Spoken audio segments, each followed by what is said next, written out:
En janvier 2016, le CHU de Nîmes a fait de la bientraitance sa préoccupation majeure. C'est pour cette raison que les cadres du service des urgences ont réitéré le partenariat avec l'Université de Nîmes.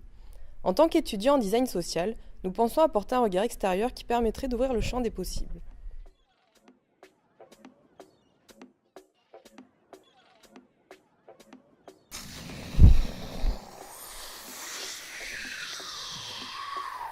Deux problématiques qui vous ont été proposées.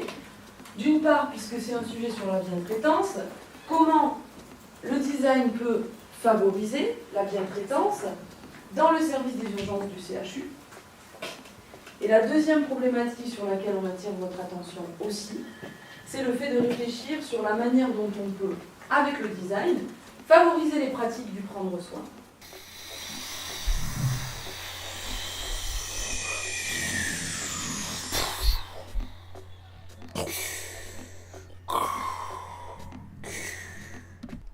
Afin de mieux comprendre le milieu hospitalier, nous avons fait une phase d'immersion avec différentes techniques telles que des interviews et des outils de prélèvement. Grâce à ces observations, nous avons pu émettre des pistes de projet.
Maintenant, on commence une nouvelle phase, qui est une phase de co-concertation ou co-conception, où on demande donc aux professionnels du CHU de travailler avec nous autour de différentes problématiques qui ont été identifiées lors de l'observation, autour aussi de différentes idées qui ont commencé à émerger de ces observations.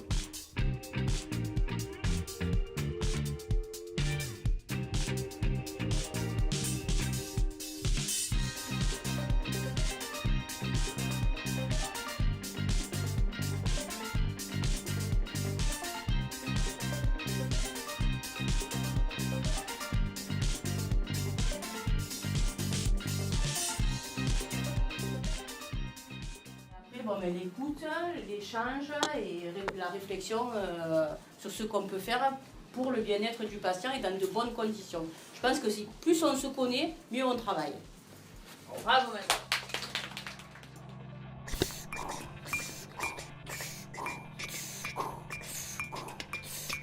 maintenant. On s'intéresse vraiment aux professionnels pour favoriser leur démarche de bientraitance. On a remarqué qu'il fallait améliorer la communication et favoriser les échanges internes. Déjà pour promouvoir les initiatives qui sont déjà mises en place dans le service et également pour valoriser les personnes qui ont des rôles un peu particuliers ou qui participent déjà à des actions. Et pour ce faire, on va travailler principalement dans la salle de pause et dans le couloir et dans les espaces réservés au personnel. On a travaillé plus sur les points de contact entre patients et soignants. Dans un premier temps, on a eu un travail sur le parcours de soins avec comme problématique comment rendre autonome le patient afin de limiter les interactions superflues. Sur cet axe-là, on a plus un travail sur la signalétique. Ensuite, on a eu un travail sur la bienveillance et l'accueil, comment améliorer l'attente et un travail sur les salles d'attente. Nous, on a travaillé sur la gestion des affaires personnelles.